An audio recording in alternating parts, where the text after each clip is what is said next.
le viol est le seul crime finalement où le caractère de la victime est déterminant. Et la femme violée sait qu'elle devra prouver, d'une part, que son agresseur était coupable, et d'autre part, qu'elle était innocente.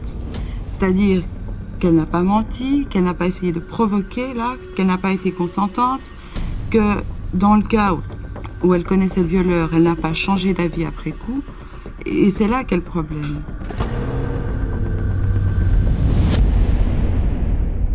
Nous sommes en février 1982, lorsque la chroniqueuse judiciaire Françoise Morvan prononce ces paroles. Pour la première fois, le problème du viol est abordé ouvertement sur un plateau de télévision en Suisse romande. Il y a 40 ans, en effet, le viol était un sujet encore largement tabou dans notre société, et seules quelques militantes du mouvement de libération des femmes ou des artistes engagés osaient évoquer le sujet dans les médias. Ce qui a permis cette libération de la parole, c'est un fait divers sordide qui s'est déroulé à Genève une nuit d'octobre 1981. Cette nuit-là, 12 hommes déchaînés violent à 6 reprises 2 jeunes femmes après s'être introduits de force dans leur appartement. Le caractère particulièrement brutal de cette attaque va profondément marquer l'opinion publique, conduisant à une nécessaire prise de conscience de la réalité des violences subies par les femmes. De nombreux articles, tribunes, reportages et débats télévisés traiteront de la problématique dans les mois et les années qui suivent. Des voix s'élèveront aussi pour améliorer la prise en charge des femmes victimes de viols et de violences sexuelles et faire évoluer la législation. Je vous souhaite la bienvenue dans ce nouvel épisode de 1001 archives intitulé « L'affaire de Prénaville » pour en finir avec le tabou du viol. Écoutons en préambule un extrait de la chanson Coup de poing d'Yvette Terrola intitulée « Le viol » qu'elle interprète sur le plateau de Lucarnoval en juin 1979. C'est l'une de ces personnalités pionnières qui a osé briser le silence sur le viol alors que l'immense majorité de la société préférait ne pas en parler. Dans les sous-sols d'un parking, elle est provocante. Dans tous les couloirs, elles sont provocantes, provocantes, provocantes, provocantes. À poil les gonzesses. Qu'est-ce que tu dis? Qu'est-ce que tu chantes? J'ai peur des parkings, j'ai peur du noir, j'ai peur de toi, j'ai peur de vous. Je demande seulement que ça n'arrive plus, que ça n'arrive plus.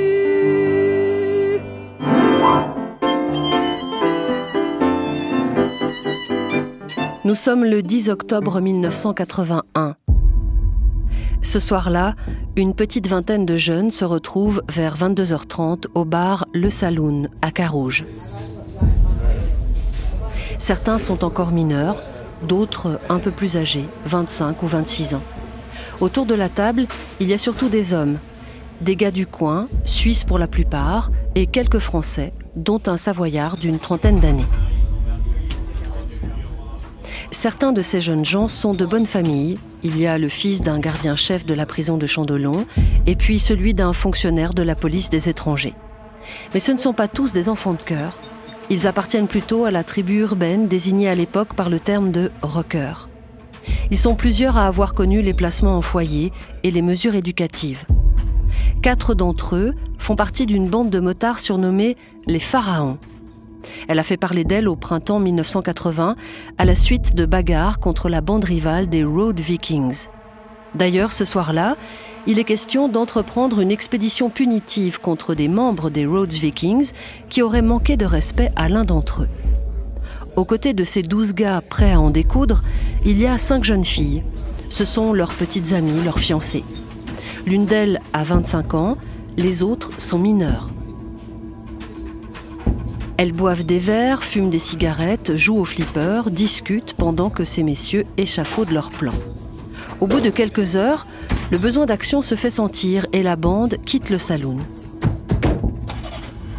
Arrivés au centre-ville de Genève en voiture, les amis écument plusieurs bars à la recherche des Road Vikings. Mais l'opération tourne court. L'ennui guettant, ils changent de plan et décident d'aller casser du punk. La bande prend alors la direction d'un squat situé dans le quartier de la Servette, rue Argan. Ils y terrorisent les habitants, cassent une ou deux bricoles, volent quelques objets, puis quittent les lieux repoussés par les squatteurs. Galvanisés, ils se serrent alors dans 3 voitures pour rejoindre la rive droite où ils s'invitent à nouveau dans un immeuble squatté, rue Prénaville. Il est alors près de 3 heures du matin. Prétextant rendre visite à une amie, les garçons se font ouvrir la porte par un habitant. Les 5 filles qui les accompagnent restent devant l'immeuble à papoter. Dans la nuit du 10 au 11 octobre 1981, au rez-de-chaussée de l'immeuble numéro 6, rue Prénaville, une jeune femme dort dans la chambre d'un petit appartement de pièces. Nous la prénommerons Sylvie. Son amie, que nous appellerons Catherine, ne se sent pas très bien. Elle est en train de se préparer un thé dans la cuisine. Soudain, 12 types munis de barres de fer et de chaînes font irruption dans l'appartement, ouvrent les placards, cassent divers objets, dont les ampoules. Le 2 pièces est plongé dans le noir et les 2 jeunes femmes comprennent vite ce qui va leur arriver.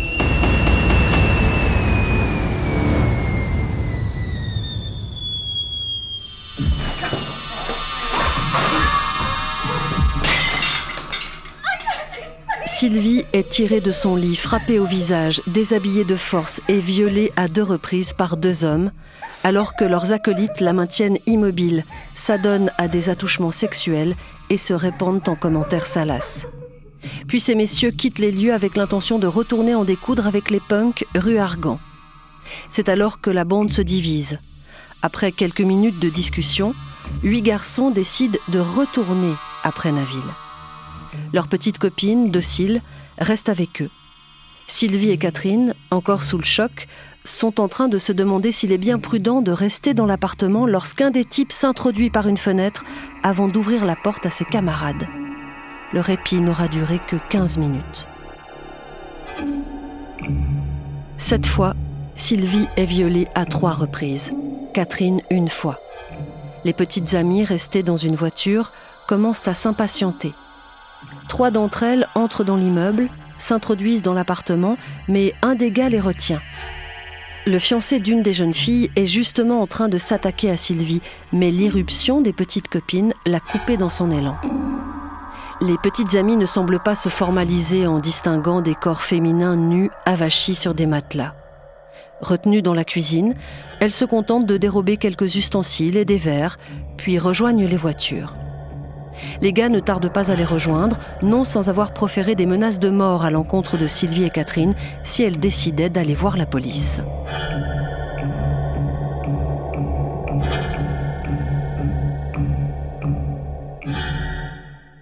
Le lendemain pourtant, Sylvie et Catherine ont le courage de parler de leur nuit d'horreur à leurs voisins d'immeuble. Soutenues et protégées par eux, elles décident d'aller déposer plainte la nuit suivante. Les squatteurs mènent leur propre enquête et sont en mesure de fournir de nombreux éléments à la police. Considérant que l'enquête piétine, ils convoquent mardi 13 octobre une conférence de presse et adressent une lettre ouverte au conseiller d'État en charge du département de justice et police, Guy Fontanet. Les squatteurs relèvent que les victimes ont été éconduites du commissariat le dimanche soir sous prétexte de l'heure jugée indue par les policiers. Ils dénoncent le peu de zèle des policiers dans cette affaire et laissent entendre que les attaques de cette nuit-là contre les 2 immeubles squattés auraient pu être commanditées par la régie, désireuse de déloger les occupants. Des associations de quartier, des défenseurs des locataires, des associations féministes et plus largement les milieux de gauche se mobilisent rapidement autour de cette affaire. Le jeudi soir, un comité de soutien est créé et 200 personnes manifestent contre le viol dans les rues de Genève. Précisons un élément de contexte important, nous sommes alors en pleine campagne pour les élections cantonales et le conseiller d'État Guy Fontanet brigue un 3e mandat. Mesdames et messieurs, bonsoir. Oui, je suis de nouveau candidat au Conseil d'État, après avoir passé 8 ans à la tête du département de justice et police. Les problèmes, les difficultés n'ont pas manqué. Montée de la violence, manifestations dans la rue, afflux de réfugiés, circulation privée pléthorique, transports en commun réorganisés, et j'en passe. J'ai fait de mon mieux, estimant que le magistrat que je suis doit montrer l'exemple à titre personnel, rester sur la brèche, travailler d'arrache-pied, expliquer, dialoguer. Avec votre aide, j'espère avoir réussi, dans la mesure du possible. La tournure politique de l'affaire fait vivement réagir Guy Fontanet, qui dément les accusations de passivité par voie de presse. Il affirme que 2 hommes sont déjà passés aux aveux mardi 13 octobre au matin. Le vendredi 16 octobre, la police annonce avoir procédé à 11 arrestations. Elle recherche encore activement plusieurs suspects. La plupart des prévenus demeurent libres pendant les 18 mois que dure l'instruction. 3 d'entre eux font de courts séjours à Chandelon. Seul le principal suspect, qui a avoué 2 viols, passe 3 mois en détention préventive. Tous les suspects sont en liberté lorsqu'est diffusée, le jeudi 18 février 1982, une émission spéciale de Temps présent sur le viol. C'est la première fois qu'un reportage télévisé aborde la problématique du viol en Suisse. La production de Temps présent a mis en place un dispositif particulier pour accompagner cette diffusion.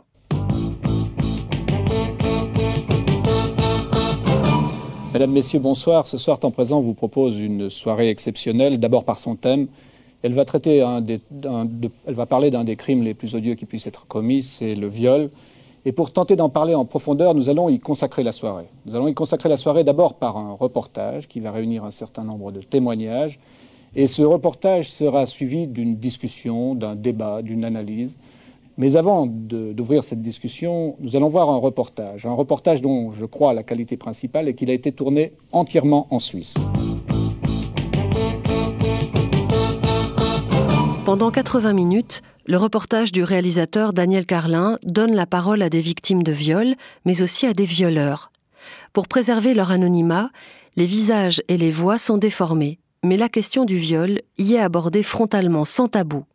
Parmi les témoignages, il y a celui de Marilyn, 27 ans, interprète à Genève. Elle a été violée 1 année auparavant par un homme avec qui elle avait accepté d'aller boire un verre. Sous un faux prétexte, il l'attire chez lui. Il me tenait avec un bras, il était sur moi, donc avec un bras, puis l'autre bras me tenait par la taille. Et il m'a mis dans une position que je ne pouvais vraiment pas me défendre.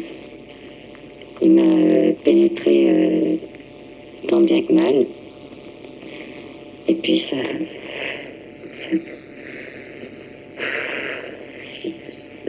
il n'y avait rien que je puisse faire. À un moment donné, j'essaie de le prendre par la gorge ici.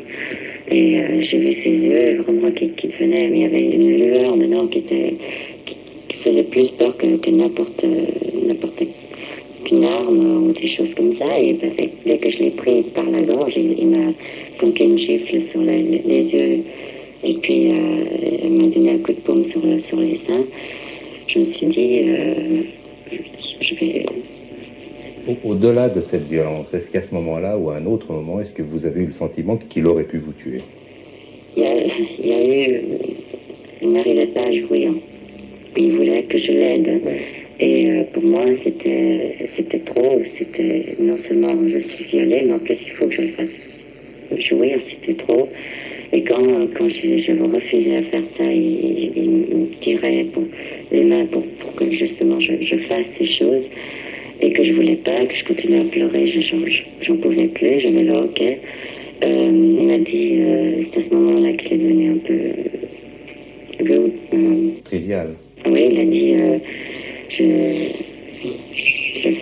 je jouirai dans ta chatte et dans ton cul, mais on y passera la nuit s'il faut, tu partiras pas tant que tu auras été une femme avec moi, etc. Alors attends-toi à ce qu'on y passe des jours. À ce moment-là, j'ai pensé à la mort. Marilyn porte plainte auprès de la police genevoise. Et le moins que l'on puisse dire, c'est qu'elle n'y est pas bien accueillie. J'ai donc raconté toute l'histoire. je ne crois pas que la brigade des mœurs ici soit très helpful, très utile ou qu'elle vous ait beaucoup aidé en tout cas. Beaucoup aidé, non. J'ai demandé s'il n'y avait pas un docteur qu'ils avaient sur leur liste qui s'occupait de ce genre de choses. Non, de toute façon ça vaut pas la peine. Et puis votre histoire, je l'avais bien cherchée. Et puis il a dit bon, mais moi je vais vous dire tout de suite, je suis misogyne. Alors votre histoire, vous pouvez la débiter, mais vous savez, je crois que vous l'avez cherchée et que c'est je sais pas ce qui vous anime, mais je vois pas pourquoi vous êtes ici, mais on va quand même procéder. Il a posé des questions qui étaient vraiment inutiles, qui avaient un sentiment de saleté dedans. Vraiment, des questions qui n'étaient pas nécessaires. Alors il a dit de ne pas m'attendre à ce qu'il y ait des suites à cela, parce que justement c'était passé sur France et que le viol c'était difficile, etc. Mais il a dit qu'il allait contacter la gendarmerie française du Patelin en question et ne m'attendre à rien. Il m'a fait un reproche aussi que le type avait une Porsche, que si c'était un étranger en camionnette, je ne l'aurais pas suivi. Je lui fais remarquer que je ne savais pas qu'il avait une Porsche quand j'ai accepté de boire un verre avec lui. Autrement dit, ce qui est clair, c'est qu'à partir du moment où vous avez raconté cette histoire, ça n'était plus un policier que vous aviez en face de vous, mais un juge déjà. Ah oui, tout à fait. Tout à fait. J'ai réalisé que beaucoup, quand ils apprenaient ce qui m'était arrivé, ou même en général le viol, c'était comme justement ce type de la brigade des mœurs a dit, une fois de plus ou une fois de moins, qu'est-ce que ça fait?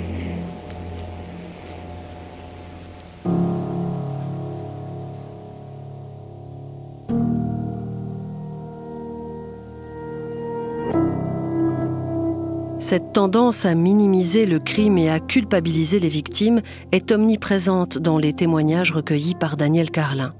Quand ce ne sont pas les policiers qui réagissent de manière déplacée, ce sont parfois les compagnons des victimes qui s'en chargent. Après avoir été violée dans une voiture, Lucienne, une autre témoin du reportage, monte dans le premier bus venu et court se réfugier chez son petit ami à Genève. Vous êtes allé où à ce moment-là? Chez votre ami? Chez mon ami. Vous lui avez raconté tout de suite? Ouais, j'étais en larmes, il est rentré un peu tard ce soir-là. Comment il a réagi?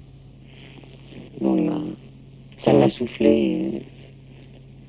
Je crois qu'il a eu un geste comme pour me donner une gifle. Et puis c'est tout, puis ça l'a sidéré. C'est un geste comme pour donner une gifle? Ou est-ce qu'il vous a donné une gifle? Je ne saurais pas dire. L'attitude des uns et des autres renforce le sentiment de honte et de culpabilité des victimes. Dans un tel contexte, très peu d'entre elles osent porter plainte.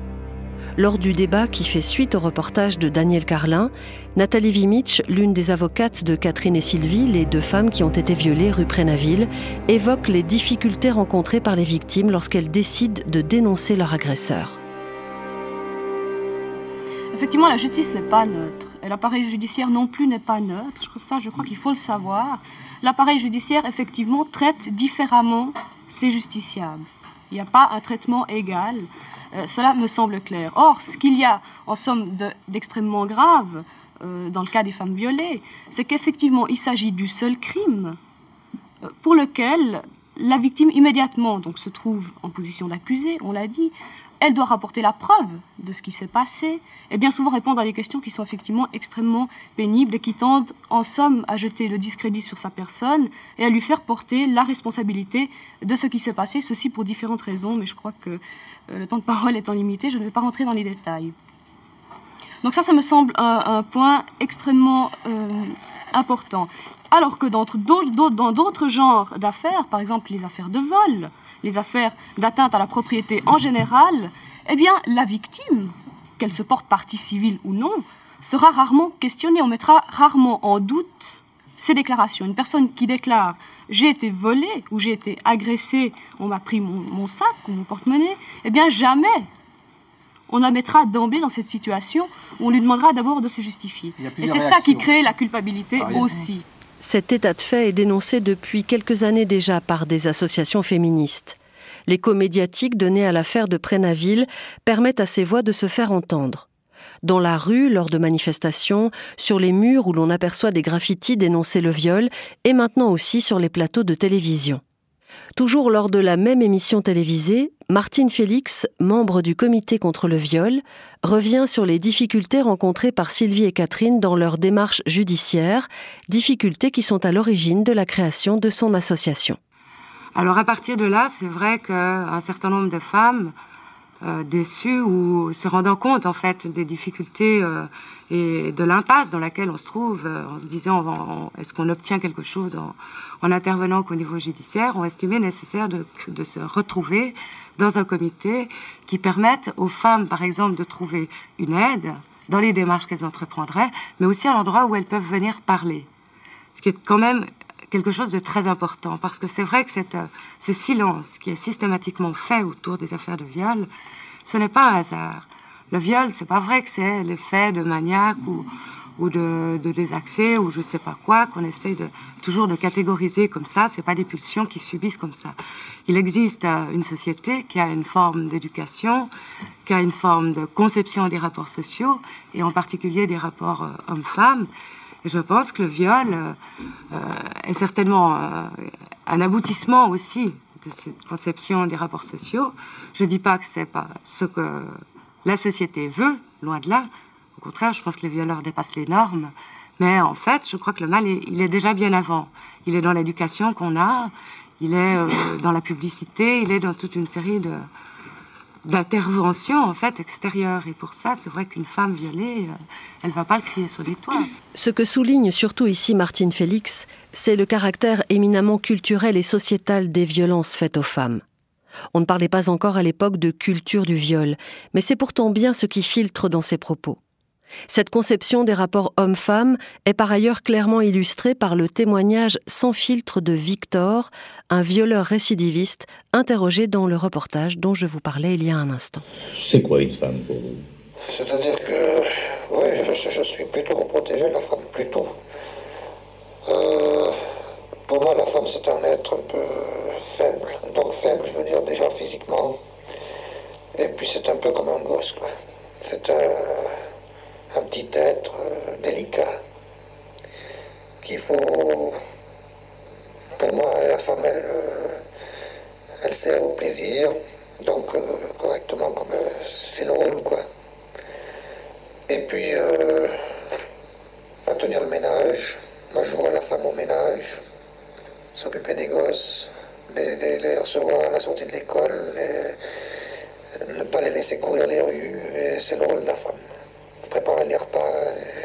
Il y a beaucoup trop de femmes dans la rue, il y a beaucoup trop de femmes qui s'occupent de choses qu'elles ne devraient pas s'occuper.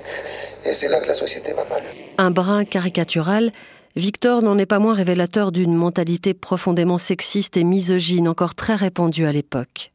Comme le souligne la journaliste féministe Corinne Chaponnière lors du débat qui suit le reportage de Temps présent, le viol vient en quelque sorte sanctionner la femme qui ose sortir de son rôle traditionnel, s'affranchir des limites qui lui sont assignées. Alors ce qui me frappe, c'est que l'enjeu de la condamnation du viol, c'est bien sûr un acte qui a été fait par un individu sur un autre individu, mais je crois que c'est aussi le support de toute une idéologie, le support en tout cas de l'enfermement des femmes, disons, parce que le viol est toujours présent sous forme de menace, sous forme latente ou sous forme réelle dans la vie d'une femme. Et du coup, il devient une sorte de sanction à l'effraction que peut être le fait même de sortir de chez soi. C'est comme si le prix à payer de vouloir sortir de chez elle, de vouloir se promener seule, de vouloir éventuellement rentrer après 8 heures du soir chez elle, le prix à payer, c'était cette menace constante de viol. Et en cela, je crois que l'enjeu de la condamnation des viols, c'est bien plus important qu'un simple rapport d'individu à individu.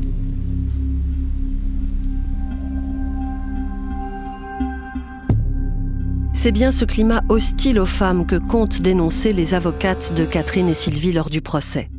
Après une instruction pénible, peu compréhensive à l'égard des victimes où les remarques sarcastiques n'ont pas manqué, il y a la mise en accusation en octobre 1982.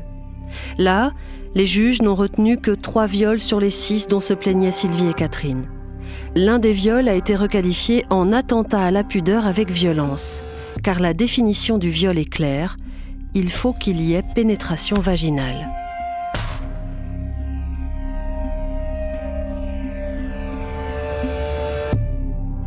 Deux autres viols ont été écartés par les juges de la chambre d'accusation, faute de pouvoir en déterminer les auteurs.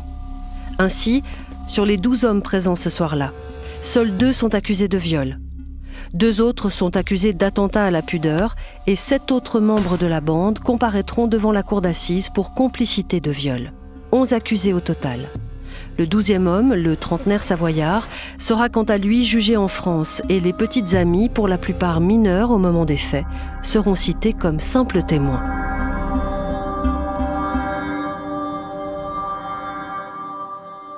C'est un procès au cœur de l'attention médiatique qui s'ouvre le 28 février 1983, 18 mois après les faits, à la cour d'assises de Genève, devant un public fourni et un jury composé de 10 femmes et 2 hommes. Pour l'avocate Nathalie Vimitch, ce procès est l'occasion de dénoncer la situation juridique, l'attitude des juges et plus globalement le sexisme de la société. Il s'agit d'en faire une tribune publique pour dénoncer le viol, un véritable procès du viol, comme l'indique le journaliste Denis Poffet dans le téléjournal de ce 28 février.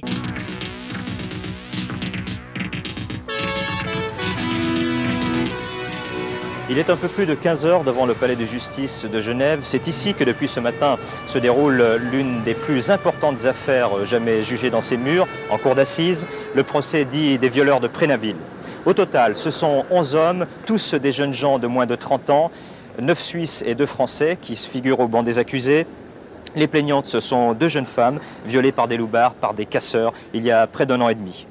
En ce moment, la salle est remplie, la séance a repris tout à l'heure, il n'y a pratiquement plus de place dans les rangs du public. Un procès que beaucoup veulent exemplaire. Le viol est traité à la légère, disent ceux que de tels actes ont scandalisé. D'ailleurs, la réaction ne va pas tarder. Quelques semaines plus tard, après ces actes, en novembre 81, des centaines de personnes vont manifester dans les rues de Genève. Mais revenons en cour d'assises, nous n'avons pas pu filmer à l'intérieur et c'est dommage. Vous auriez constaté au premier rang une vingtaine d'hommes, des hommes seulement, accusés et défenseurs confondus. Alors que derrière eux, il n'y a que des femmes, 5 femmes, les 2 plaignantes et leurs avocates. Un détail symbolique s'il en est. Alors voilà où on en est aujourd'hui, le premier acte d'un procès qui pourrait durer une bonne dizaine de jours. Selon l'acte d'accusation, seuls 2 des 11 jeunes qui comparaissent et tous ont été remis en liberté, peut-être un peu tôt selon certains. Seuls 2 de ces 11 jeunes gens sont poursuivis pour viol. Et un seul a reconnu avoir violé. Il en reste 9, des complices, accusés qui d'attentat à la pudeur avec violence, qui de complicité de viol. Mais justement, ils étaient tous là, ils étaient tous présents lorsque cela s'est passé. Et contrairement au code pénal français, la loi suisse ne prévoit pas la notion de viol collectif. Alors justement, jusqu'où va la responsabilité des complices? C'est là l'un des grands points d'interrogation de ce procès. Les 11 accusés ont troqué leurs blousons noirs et leurs chaînes autour du cou pour des complets gris, des cravates et des souliers vernis. L'accusé principal, qui doit répondre de 2 viols sur Sylvie, s'est marié depuis les faits. Les ex-rockers se plaignent de la vilaine image de marque qui leur colle à la peau depuis cette nuit d'octobre 1981. L'un d'eux lâche « On a été agressés de notre côté plus que nous avons agressé ». C'est vrai qu'il y a eu ces graffitis sur leurs immeubles clamant que « Pharaon égale violeur », acte de vandalisme pour lequel Catherine et Sylvie ont été interrogées en mars 1982. En dehors de 3 agresseurs qui ont reconnu les faits, les accusés nient avoir participé au viol. Ils n'ont rien vu, rien entendu, se sont contentés de piquer la chaîne stéréo. D'ailleurs, leurs avocats plaident l'acquittement dès l'ouverture des débats. Une stratégie qui ne va pas leur réussir. Pendant les 7 jours d'audience, le ministère public et les parties civiles s'appliquent à rappeler le caractère particulièrement violent et cruel de cette attaque en bande. De tels actes témoignent d'une haine et d'une brutalité envers les femmes qu'il s'agit de sanctionner sévèrement. Les avocates des victimes souhaitent faire reconnaître une responsabilité collective de toute la bande. Pour elles, il n'y a pour ainsi dire pas de différence entre les violeurs à proprement parler et leurs complices. Tous sont coupables de cette attaque de meute. Le substitut du procureur Patrick Blazer relève qu'à la lâcheté du viol s'additionne la lâcheté du nombre. Le président du tribunal, Jean May, reprend cette idée et conclut « On a ici des lâches et des menteurs qui ne veulent pas reconnaître qu'ils ont aussi violé. Ce dossier ne respire rien d'autre qu'une grande lâcheté. Hasard du calendrier, le verdict est rendu le 8 mars 1983. En cette journée des femmes, comme on disait à l'époque, le public du tribunal est presque entièrement constitué de proches des accusés. Les supporters des victimes ont choisi de faire entendre leur voix dans une manifestation organisée à l'extérieur du palais de justice. Les violeurs sont partout, clament les pancartes et les slogans des manifestantes.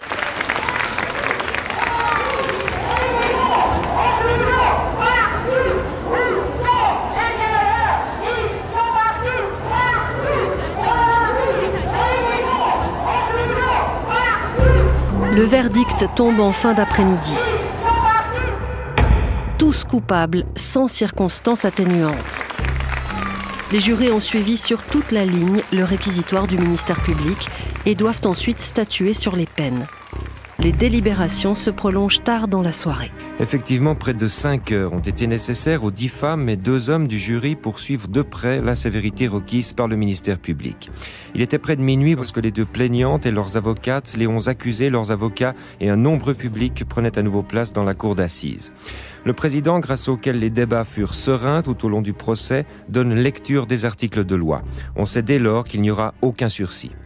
Une à une, les peines sont énoncées, provoquant des remous de stupeur dans les rangs du public. 5 ans et demi de réclusion pour le principal accusé, 5 ans pour 2 autres, 4 pour un autre, 3 fois 3 ans et demi, 27 mois et 2 fois 2 ans. C'est une sentence d'une rare sévérité dans une affaire de viol, alors que jusqu'alors, les peines avaient rarement dépassé 2 ans à Genève. Des peines trop légères discréditeraient la justice, avait déclaré le ministère public dans son réquisitoire. Les circonstances de ce viol collectif ont prouvé que ces jeunes gens avaient en commun la lâcheté et l'agressivité, ajouta-t-il. L'avenir de ces jeunes gens est entre vos mains, avait dit la défense. Ne leur infligez pas des peines excessives qui les pousseraient à la récidive. La complicité, qu'ils soient violeurs actifs ou participants à l'expédition, a donc été retenue par les jurés qui ont ainsi donné raison à la partie civile et au ministère public. Nous n'épiloguerons pas sur ce jugement, a dit le président de la cour d'assises, soulignant toutefois que le jury n'avait pas agi sous la pression de l'opinion publique ni dans un dessein de vengeance. Ce n'est bien entendu pas l'avis de la défense, c'est en tout cas un procès qui fera date dans les annales de la justice genevoise. Point de triomphalisme du côté des plaignantes, mais une réelle satisfaction exprimée par l'avocate Chantal Bernheim. Bon, notre réaction après le verdict, c'est surtout après le verdict de culpabilité que nous avons une réaction dans le sens où nous avons désiré et nous avons tout fait pour obtenir un verdict de culpabilité pour tout le monde, mais on ne peut pas avoir de réaction au niveau de la peine dans la mesure où nous ne sommes absolument pas intervenus, donc il ne faut pas vous donner une réaction ni positive ni négative à ce sujet. Mais est-ce qu'on peut vous demander si, d'après vous, c'est un procès pour l'exemple ? J'espère que c'est un procès pour l'exemple dans le sens où ça ne se reproduira plus. Dans ce sens-là, oui, c'est un procès pour l'exemple. Dans le camp des accusés, en revanche, le verdict est accueilli avec consternation. Accusant le coup, maître Jacques Barillon, avocat d'un des coupables, estime que la justice a cédé à la pression de l'opinion publique. Ce verdict m'a bouleversé. Je crois qu'on a fait très peu de droit durant ce procès. Les principes élémentaires ont été un peu bafoués, en tout cas très malmenés. Et c'est une décision qui, malgré la remarque finale du président, me semble avoir été prise sous le coup d'une vaste émotion populaire et en marge de tous les éléments qui se sont déroulés pendant ces derniers mois et ces dernières semaines.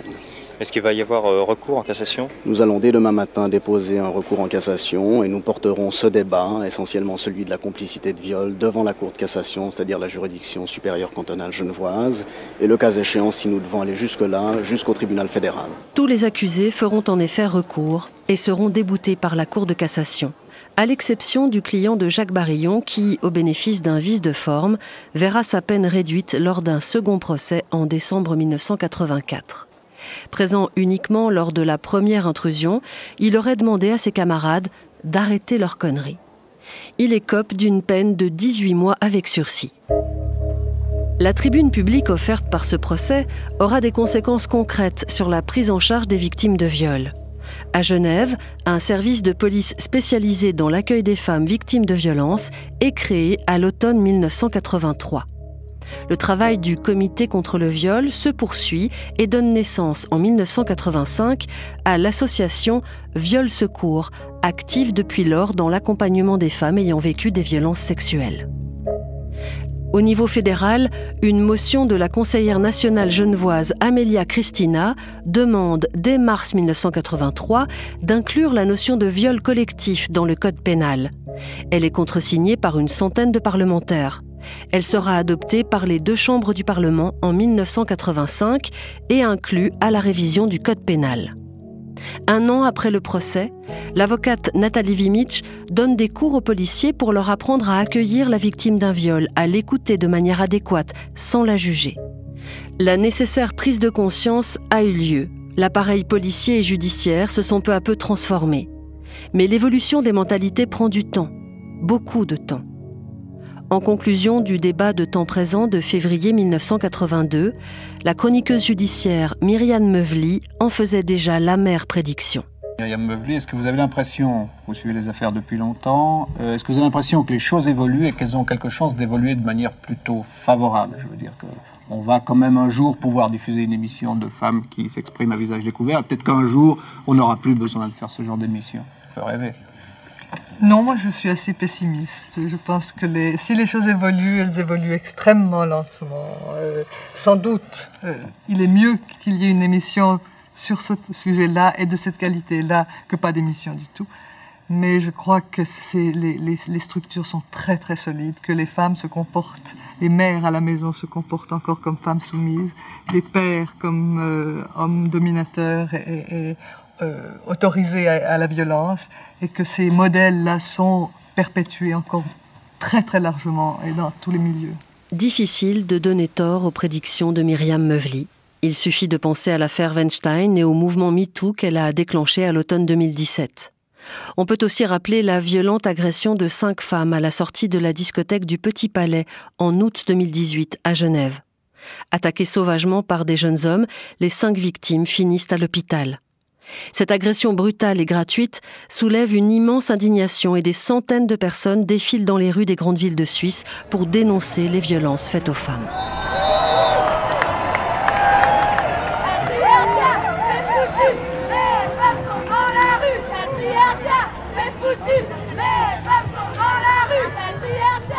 Jugés à Thonon en mai 2020, les accusés, comme avant eux les agresseurs de Prénaville, commencent par minimiser, voire nier les faits qui leur sont reprochés.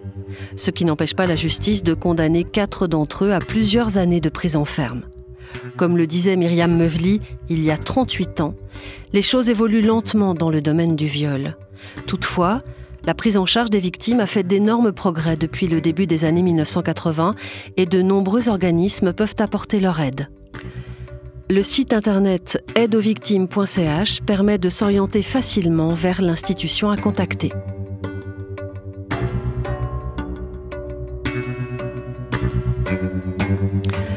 Ainsi s'achève cet épisode de 1001 Archives. 1001 Archives, un podcast proposé par les archives de la RTS, écrit et produit par Aurélie Roulet, réalisé par Rodolphe Beauchot, avec la voix de Sophie Richard.